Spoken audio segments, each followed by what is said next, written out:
Welcome to Fly in the Middle. Thank you guys so much for joining us. Kristol and I are so excited about everything, about all the things we're doing, about all of the ideas we have, about sharing with you guys and staying engaged with you guys. Thank you so much. Thank you so much for the feedback, the positive feedback that you're already giving us. We really appreciate that. We've been asked a lot of questions about our blog, and we want to address some of those questions today. One question we've been asked quite often is, what is Fly in the Middle, and what does it mean? And Kristol, since you kind of started this whole journey, I want you to answer that question. Sure, absolutely. Fly in the Middle is just a message, a very powerful message for middle-aged women, giving you permission to soar in the middle.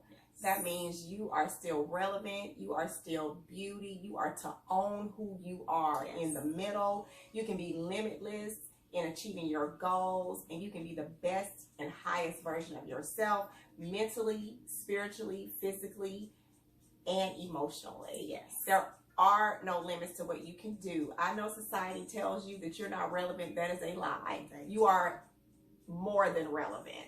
And that is the message of Fly in the Middle. That's major. Yeah. Because they don't hear that enough. No, they don't. You know, because our society is obsessed with unrealistic expectations. Unrealistic all these filters and all, just unreal. It's not real. Totally. It's unbelievable. Yes. Yeah.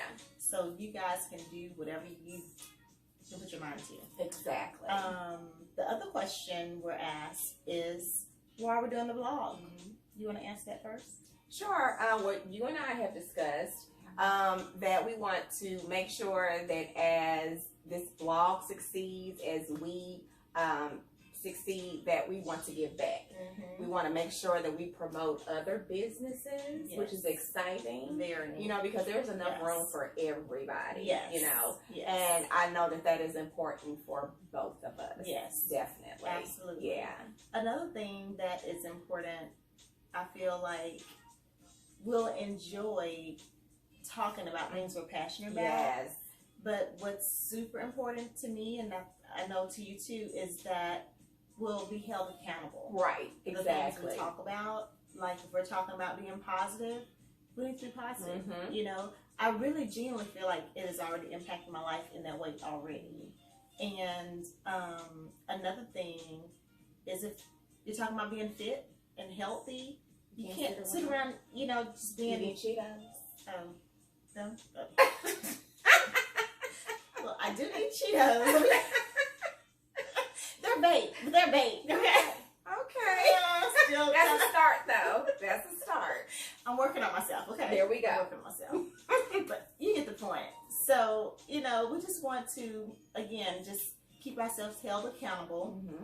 And I know this blog will help us to do that. Right. And from a personal aspect, it's like I wanted this blog because I'm private and I'm a shy person.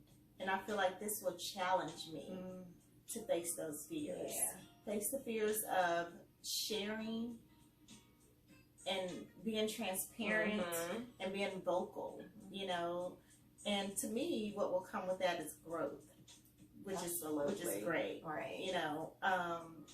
This also makes me think about when I'm like at a funeral.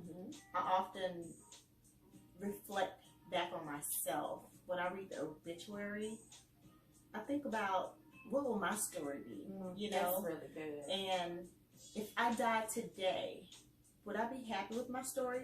Would I be happy with what my obituary would say?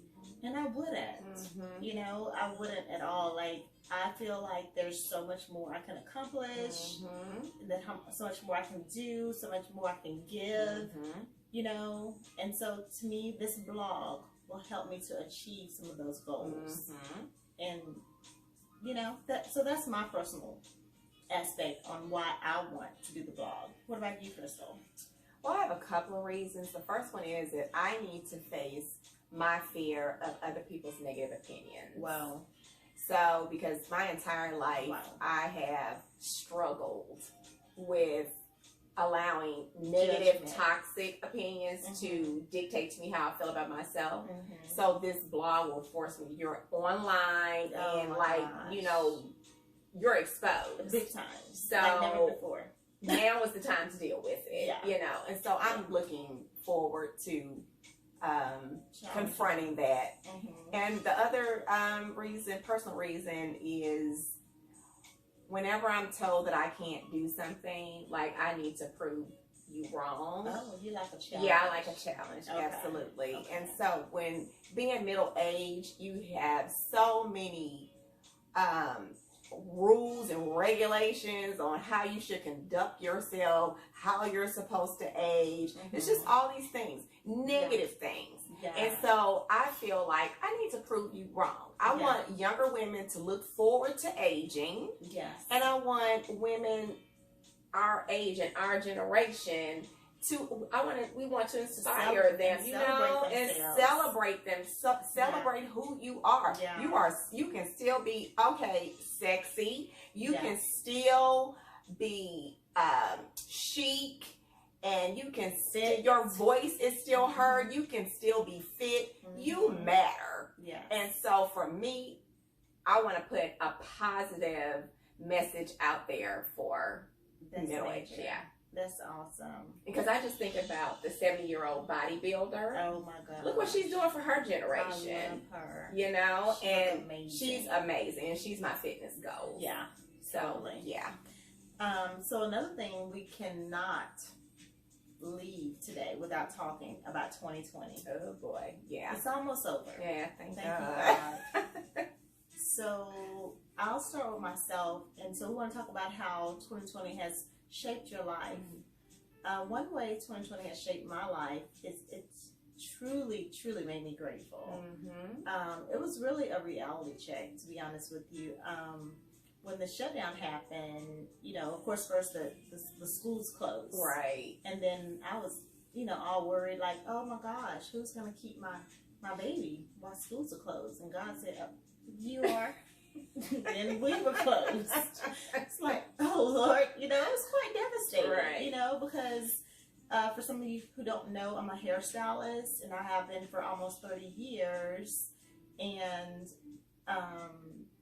it was just a bit much for me to not work for almost 3 months, you know, and I'm super duper grateful that I have a wonderful husband who can support my family. But still, mentally, that really did something to me. And even when we went back in May, mid part of May, clients still weren't flooding in. Right. Like I really thought they would.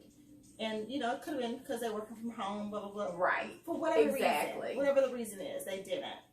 And so I was having a bit of a pity party, to be honest. And like, oh my gosh, clients aren't coming. I'm going to get a job. And really... like did a resume. I can't see. Did a resume and everything. Like, okay. So then my daughter and I, we watched this show that's on Netflix. It's called The Secret. And actually a friend of mine many years ago, like in 2008, gave me the same book that I read. And it's about manifestation. Like what you put out there is what you'll receive. And I was putting all that negativity out there and receiving the same thing back. And so it really changed my life and changed my thought process. And I live by that now. And like even my daughter, she lived by that now too. And she, you know, 9. She's about to be 10. Amazing. Yeah. And so, and honestly, my husband always have been that type of person. I'm the one cynical, but you know, but I'm getting so much better. You know? And so I'm just saying all that to say 2020 shaped my life by helping me to be a more positive person, a more grateful person, like genuinely grateful. Right. You know, we'll say, oh, I'm so grateful, but so really not. Really not.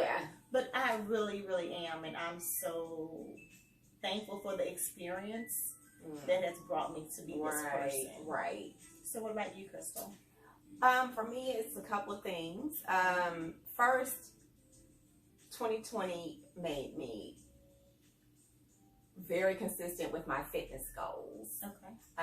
Definitely. I can now run an 11-minute mile, which for me is amazing. That's major.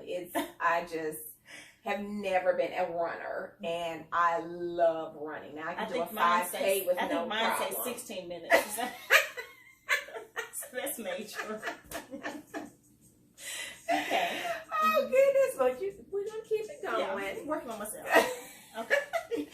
But it's just been exciting, just watching me grow physically stronger. And I was forced to do that because the gym's closed. And so I'm like, I need to work out still. So I started working out at home, and then I would run. And at first it was really ugly when I first started. But as time went on, I'm up to a 5K with no issues. And that's super exciting for me, and I'm very grateful for that.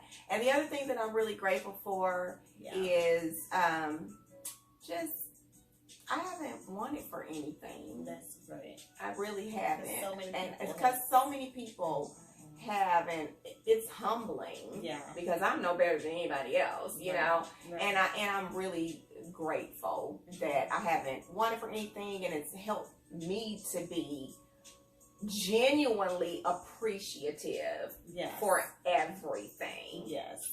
Yeah. When things go south, you learn to get your spiritual game up, you know. Great. And I'm happy for that, because my meditation life and my spiritual life, I'm really consistent with that now as well. So those are the things that I'm really grateful for in 2020. That's amazing. And my family definitely they're safe. And healthy. Yeah, and healthy. Exactly. Because so many people have lost their family. Exactly. Oh my gosh. And it's really sad. It's sad. So thank you for sharing that. And we really, really, really want you guys to share how has 2020 shaped your life? Yes. Please comment. Please. How has it impacted your life? What change did it bring to you?